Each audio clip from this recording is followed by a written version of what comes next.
Hey guys, welcome to my English class. இன்னைக்கு நம்ம பார்க்க போகிறது clause. What is clause? Why should we learn about clause? இதுக்கெல்லாம் answers தெரியணுமா? Clauses. Learning about clauses help us to determine whether we have written a complete sentence. Clause பற்றி தெரிஞ்சிருந்தால் மட்டும்தான் நீங்கள் எழுதியிருக்க சென்டென்ஸ் ஒரு complete sentenceன்றது உங்களால் determine பண்ண முடியும். There are two types of clauses, main clause and subordinate clause. Main clause can stand alone and it gives you a full meaning, and that's why it named as independent clause. Here comes the second type of clause, subordinate clause, also known as dependent clause. It can't stand alone, and if it stand alone, it doesn't give you a full meaning. It needs a main clause to make sense. There are three types of subordinate clause: adjective, adverb, and noun. Here we are going to see noun clause. Noun clause is a dependent clause. Why? Because it is a classification of subordinate clause. A noun clause is a dependent clause that works as a noun in a sentence. Dependent clause that works as a noun. ஓகேவா? அந்த நீங்கள் வந்து இப்போ ஒரு sentence கொடுத்துருந்தா அதில் first dependent clause எதுன்னு கண்டுபிடிக்கணும். That should work as a noun in a sentence. Okay. A noun clause starts with the following subordinating conjunctions. Subordinating conjunctions அதுவும் இதுதான்: what, who, whom, that, where, why, when, how, whatever, whoever, wherever, whenever, whomsoever. இப்போ examples பார்க்கலாமா? What you are eating looks delicious. இது ஏன் noun class சொல்கிறோன்னா, first மேலே இருக்கிற அந்த கன்ஜங்ஷன்ஸில் வாட் வந்திருக்கு. ஸோ இது வந்து நம்ம வந்து நவுன் க்ளாஸ் சொல்கிறோம். இன்னொன்று எப்படி சொல்கிறோன்னா, இந்த சென்டென்ஸில் what you are eating looks delicious, இதில் ஃபஸ்ட்டு டிபெண்டன்ட் clause எதுன்னு கண்டுபிடிங்க. What you are eating. ஓகேவா? இது வந்து டிபெண்டன்ட் clause. இப்போது எது looks delicious? What you are eating. அந்த வாட்டுக்கு பதிலாக ஏதாச்சும் வேறு வேர்ட் சப்ஸ்டியூட் பண்ணி பாருங்களேன். The chocolate you are eating looks delicious. அந்த சாக்லேட்ன்றது நவுன் தானே, ஸ்டார்ட்ஸ் வித் அ நவுனில். That clause, that's why it is a noun clause. Second example, who called me last night was stupid.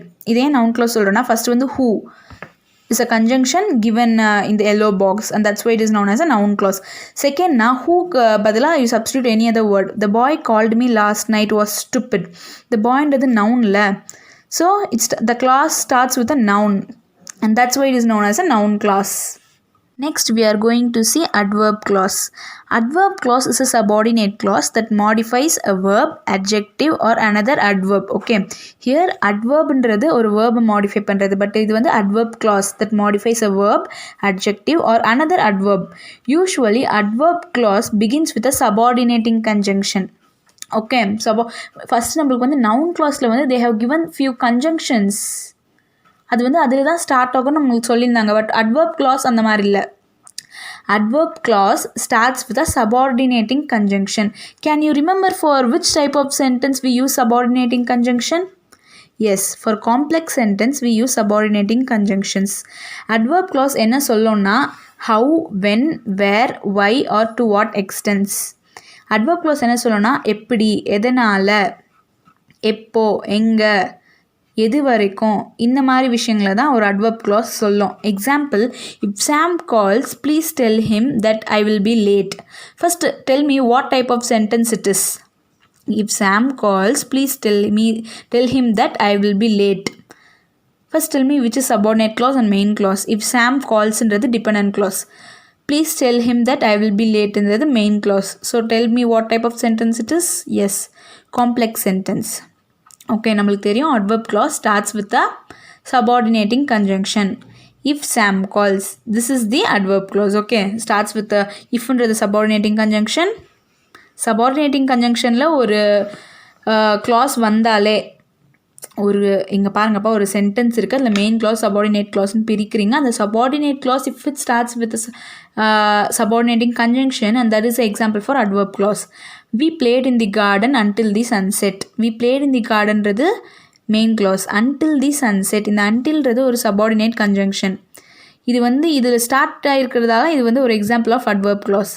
Though she was busy, Alice helped the young boy. Alice helped the young boy ன்றது main clause. Though she was busy, இந்த though subordinating clause. Okay, இந்த dependent clause வந்து though subordinating conjunctionல start ஆகிருக்கிறதால this is an example of adverb clause. John went home after he finished his lunch. John went home ன்றது main clause. After he finished his lunch, after ன்றது ஒரு subordinating conjunction. ஒரு அந்த dependent clause ஆஃப்டர்ன்ற subordinating கன்ஜங்ஷனில் start ஆகிருக்கிறதால இது வந்து ஒரு adverb clauseன்னு சொல்கிறோம். ஓகேவா? Next we are going to see adjective clause. Adjectiveனா என்ன? Used to modify a noun. An adjective clause is used to describe a noun. Example, the car which was blue belonged to Ethel. நல்லா பாருங்க, இந்த சென்டென்ஸில் எது noun? த கார்ன்றது noun. அந்த காரை பற்றி மேலும் விவரங்கள் தருது. which was blueன்றது. The car which was blue belonged to Ethel. The car belonged to Ethelன்னு இருக்குதுன்னு வைங்களேன். The car belonged to Ethel gives you a full meaning and that is the main clause. Which was blue? Which was blue? The car which was blue belonged to Ethel. The car belonged to Ethelன்றது main clause. ஆனால் இந்த which was blueன்றது adjective clause. இது ஏன் adjective clause சொல்கிறேன்னா, இந்த காரை பற்றி டிஸ்கிரைபும் பண்ணுது, அதே மாதிரி டிபெண்ட்டாகவும் இருக்குது. அதனால adjective clauseன்னு சொல்கிறோம். A relative pronoun is usually used to introduce an adjective clause.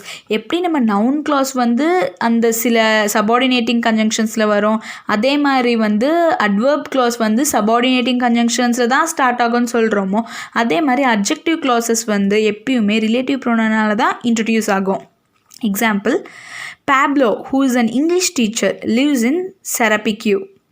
Pablo lives in Serapequeன்றது main clause. Who is an English teacher? Pabloவை பற்றி மேலும் விவரங்கள் தருது. அந்த நவுனை பற்றி இன்னும் சொல்கிறதால இது வந்து adjective clause. ரிலேட்டிவ் ப்ரொனவுன்ஸ் சொன்னே. ரிலேட்டிவ் ப்ரொனவுன்னா என்ன? ஃபஸ்ட்டு ப்ரொனவுன்னா என்ன? நவுன். நவுனுக்கு பதிலாக யூஸ் பண்ணுறது தான் ப்ரொனவுன். அது எப்படின்னா, நவுன்னா என்னது? Naming words.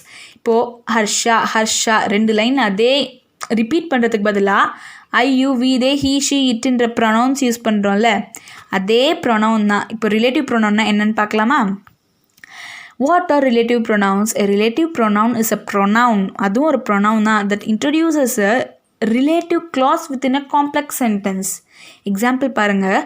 Mic found the keys that he had lost. என்ன கீஸ் கண்டுபிடிச்சான்? அவன் தொலைச்ச கீஸை கண்டுபிடிச்சான். Mike found the keys that he had lost. அதுக்கு ரிலேட்டடான ஒரு சென்டென்ஸை வந்து ரிலேட் பண்ணுதில்ல. தட்டுன்றது வந்து Mike found the keys that he had lost. That is a relative pronoun which introduces the relative clause that he had lost. ஓகேவா? இதுதான் ரிலேட்டிவ் ப்ரொனவுன்ஸ். இப்போது என்னென்ன ரிலேட்டிவ் ப்ரொனவுன்ஸ் இருக்குன்னு பார்க்கலாமா? who, whom, which, that, whose, where, when, why, what. whoன்றது relates to people. whomன்றது relates to people. which relate to animal and objects. that relates to people, animal, things.